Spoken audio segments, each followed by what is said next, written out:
Hello! This video is part of a series where I read over old issues of my comic Hellgate and give some commentary.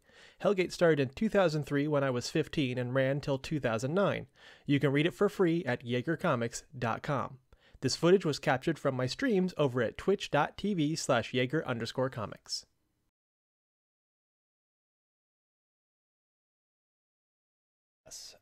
So this is Battle for a Planet's Plea. This one is still 2003, so still the first year of the series. Came out in, I believe, probably around the fall, once school had started up again. And then our recap for Battle 3, The Girl Who Overcame the Demon, The Boy Who Was Just Overcome. When demon attack Neil's high school, his friend Courtney is kidnapped. Neil meets the demon boss who steals his red gem so that he can join with other demons to become the Demon King. Neil and Courtney escape with a new friend, Demonic, the trainer of the holder of the sword. So, to catch you up, basically, we have Neil who came across a sword in the woods, in a gate. He pulled the sword out. It released a whole bunch of demons all across the world. Only his sword can slay them. The leader of the demons, the demon boss, is Goopy Monster, kidnapped Neil's friend Courtney, was able to get this red gem off of Neil, which Neil had found in the cavern of the Hellgate, and allowed him to fuse with other demons and become the Demon King. Neil and Courtney escaped, but they are also joined by a little red imp-type creature named Demonic, who claims to be an ally. And so just like before, I will read the issue and then we'll go back through the issue and I'll make some commentary. Tiny Tots! We are here to talk about the last issue of Hellgate, Battle 3, The Girl Who Overcame the Demon, and The Boy Who Was Just Overcome. Mostly about the fact that me and Neil are not an item. Nope. He acts like a little kid, and she is very moody. Moody? Yes. Very moody. Bam! Now on with the next issue. Battle for a Planet's Plea. Got Neil here running super fast. Good. Now Courtney's home. I will now tell you about the horrific world of tomorrow. Too late. What? I can get info from the wind. I know all that has happened. Now I will tell you about the story of the Jaeger sword. A long time ago, demons couldn't live in the light.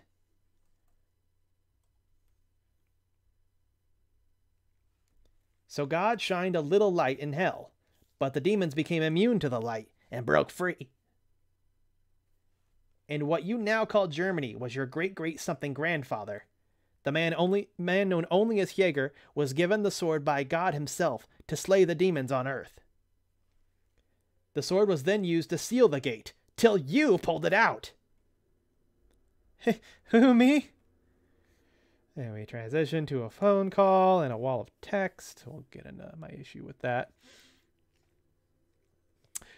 Well, the cops didn't know what to do about the worm attack at the high school, so they put me and Courtney under house arrest. But the very next day, I got a phone call. It was the president. Demonic told him about what was going on. The president said I should travel around slaying demons. Demonic said I should travel with people I know. He didn't say why. So I had a few weeks before I was to leave. The government would give us money and a car for the trip. So why did you want to see Jesse? Transform and I'll tell you.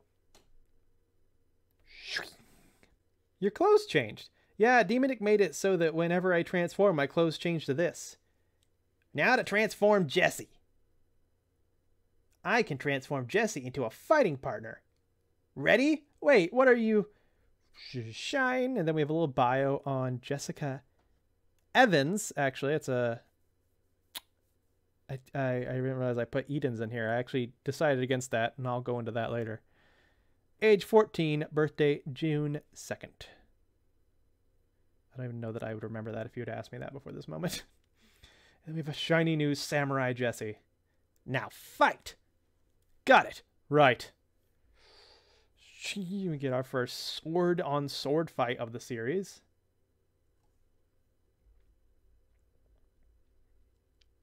Get used to this, because I use this effect a lot in the series. Get a stab and a jump. I'll show off of the sharpness. Coming down, boom. Coming in for a stab, and then a power slash, driving him back. And a big flash. And time passes. That wasn't a half bad fight, you two. And just have a breathing. And then a few days later. Rawr! Rawr! Courtney, nice haircut. You're being chivalrous again. Sorry, I'll try to stop that. No, you won't. You're right. Rah! Rah! These are fun.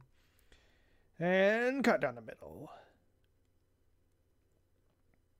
A couple days later, and it was time to go. Me, Demonic, Jessica, Jesse, and Courtney set off. Destination.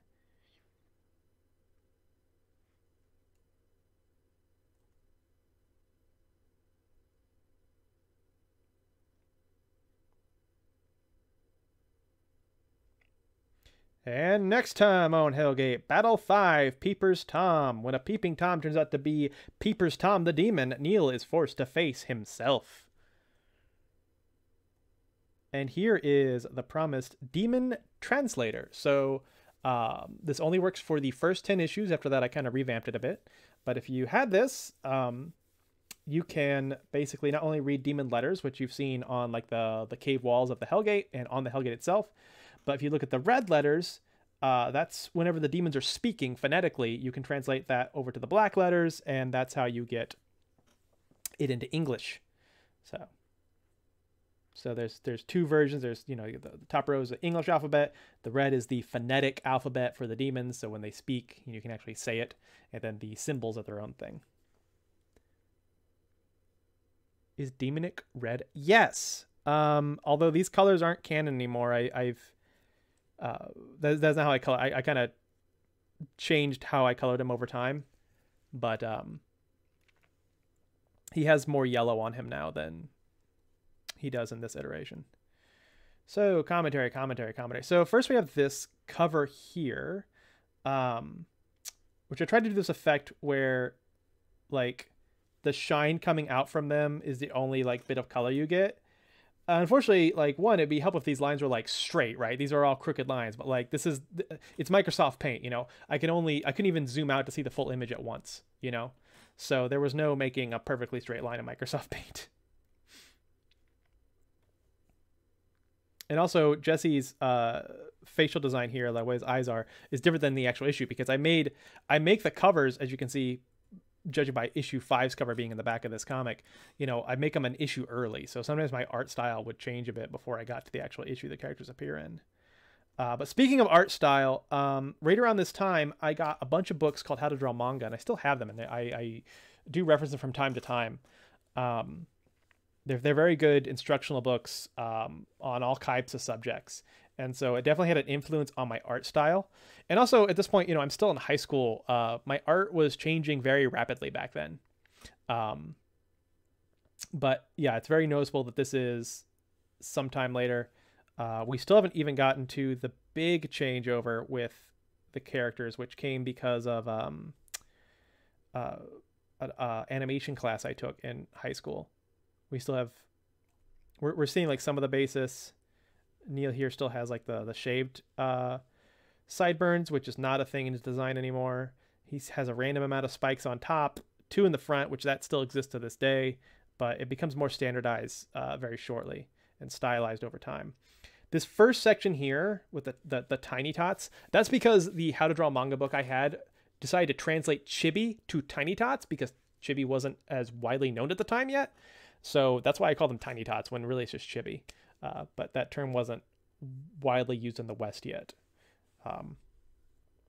But there was a whole section on drawing, quote, tiny tots, and I decided to use it here. And the reason why these two pages exist is because a lot of people thought that Courtney was Neil's girlfriend because of the last issue, just because he saved her. And I wanted to make it clear that that is not the case. There's not a romantic relationship between them in this issue. And actually, you can look here. Battle 4, A Planet's Plea, and you can almost see it says coming soon, but I erased that because initially I was going to just put this out as like a PSA, but I decided to just tack it at the beginning of this issue instead. I love how you change design so much from this to Heaven Gate. Well, I mean, Heaven Gate's many years away. You know, Heaven Gate started in 2009. This is still 2003, which isn't that long, I guess. But also, you know, I was younger in between Heavygate, or while I was making Hellgate. You know, my art was rapidly changing back at that age. But it's still gradual. Like, it won't be as jarring if once we get to the end of Hellgate, like, it won't be that jarring to see Heavengate's art after that. Their designs are aged up a bit because it takes place years later, but it's still the same art design. But yeah, okay, so getting into it, this bit that Demonic can get information from the wind, this never comes up again. It's kind of broken, and I'm glad we're just not going to talk about it. I'm just not a fan of the concept of he can just get. It was just a cop out, you know. I didn't want to have this whole scene where Neil explains like it's the year 2003. We're on a continent called North America because blah blah blah. So much has happened 2,000 years. I was like, Demonic just fucking knows, which is stupid and cheap and creates a really big plot hole that Demonic can just get information from the wind. But this bit here is still a bit that we still talk about in Heavy today. A long time ago, the demons couldn't live in light. So God shined a little light in hell. My big mistake here is I didn't explain why God would do that. Why would God shine a little light in hell? It was just there to remind the demons that they could no longer live on Earth. The Earth was no longer dark, clouded, and volcanic. The sun shined on Earth, and that they would die, or they couldn't die, they were immortal, but they would still be in burning pain. But that little light allowed, over billions of years, these immortal demons to give themselves an immunity. And that's when they broke out, and we'll see more about that breakout in later issues. This is the first appearance of Neil's ancestor, who's just called Hyeger here. He does have a first name now. I gave him a first name by the end of Hellgate, which is Bannon. But I didn't think of one here at this point, so I just go by Hyeger. And roughly, yeah, he looks like a freaking caveman, because I didn't know what clothes looked like 2,000 years ago. That's a bit of a simplification, considering the Roman Empire was around back then. But I will modernize this a bit, and we'll see more of him. There'll be entire flashback issues there just about adventures he went through.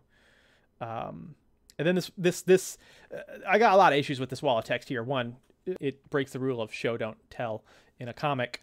But also, it also just really takes away a lot of storytelling elements, you know? The fact that, like, okay, Neil has to go traveling around fighting demons. So what if the government's okay with it, and they give him a car and all the money he'll need? That's really boring. Like, that really takes away a lot of, like, you know, there's so many opportunities for storytelling in which the government doesn't understand that there's a magical boy with glowy hair and a shiny sword running around slaying whatever the hell these immortal monsters are. There's a lot of storytelling available in there. And I was just all like, nah, what if that's not an issue? And what if they, you know, have full funding by the government and get a car instead of having to worry about where their next meal is, or, you know, how to get from point A to point B? Right, if I was to remake Hellgate, I would definitely not do this. I would not give them a cop-out and a bottomless credit card just to make the story easier. On one hand, you know, sometimes when I see that in stories, I get a little bored with it, because I see it time and time again, like, oh, we don't have enough money, blah, blah, blah. I'm like, this happens all the time in stories where people are traveling. But on the other hand, it just feels really, like, you can still play with that idea and make it your own. It feels really, like, disingenuous and blank. This whole issue is kind of a mess because it's just a series of stuff I want to show off. This idea that Jesse can be transformed into this like super samurai as a training partner. Not as an ally, because he still can't slay demons. Like, only the Hyeger sword can do that. But this doesn't come up too often, and it just feels really freaking random. So much like Neil Hyeger was Nathan Yeager in issue 1 of Hellgate, a lot of the other characters still had the names of characters they were based off of. But later I would make the change. So Jessica Edens is the name of the person that Jessica Evans is based off of, but canonically her name is Jessica Evans. Because Neil's straight up like the genesis for this character really was Super Saiyan Me. And then it slowly morphed into this idea of a demon slayer that had glowy golden hair. And I will address Neil. Okay, yeah. I will address actually one of the inspirations for his hairstyle originally was, I mean, besides the Super Saiyan thing, was Vash the Stampede from Trigun. It's why he has this like solid stock of hair. Later transformed to what people call the Bart Simpson hair. It becomes more obvious in a few more issues. We do have a design change on Jesse. Jesse now doesn't have the bowl cut anymore. He got a haircut. But yeah, so this is basically, I just wanted Neil to have a training partner. Although we never see them train again. Sorry, spoiler. And yeah, Jesse's samurai form is somewhat based off Kenshin, but very simple garbs. God, I have, yeah. And then this scene here, we have Courtney with a new haircut, and yeah, this random demon attacking her. There's like no plot reason for this to happen. It's just I wanted to draw this, honestly, in hindsight, out of character interaction. Courtney's suddenly unfazed by a giant demon after what she went through, and they have this like toying conversation. But yeah, but by the end, the main thing I'm showing here is Neil no longer has glasses at this point. There's these little transitions until I kind of settled on people's appearances for the most part by the end of the blue, or the beginning of the blue flame issues. But in the red flame issues, there's a lot of fluctuation where I was trying to decide how these characters looked, and here I decided that Neil, you know, got contacts. Yep, there you go. That's Battle 4. Oh, I haven't talked about this yet, but I guess it's a good time now that we have the translator. These letters here. So, fun fact. When I first put this on the first poster of Hellgate, not even the first cover, I didn't have a language planned out yet. I just put these symbols on because I thought they'd look cool. I then had to create a language, or a cipher really, around this. So I didn't know what it said, and I had to make up a language that would say something with these combination of 3 letters. And I couldn't think of what the hell to, like, I needed 2 3-letter words with no letters repeating. And I couldn't think of anything good that this might be saying. And the only thing I finally landed on was die now. If you read these, if you translate this, it just says die now. Why does the cover say that? Well, if you look at the Hellgate, I decided this by issue 2.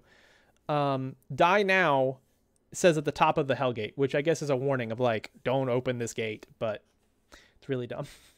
Thank you so much for watching. If you liked this video, make sure you hit the like button, and I'd love to read your comments below. And make sure you're subscribed so you know when the next comic goes up. Also, check the description for a playlist of any readings you may have already missed. And if you'd like to read ahead, all of these comics are free on my website, YaegerComics.com. Bye!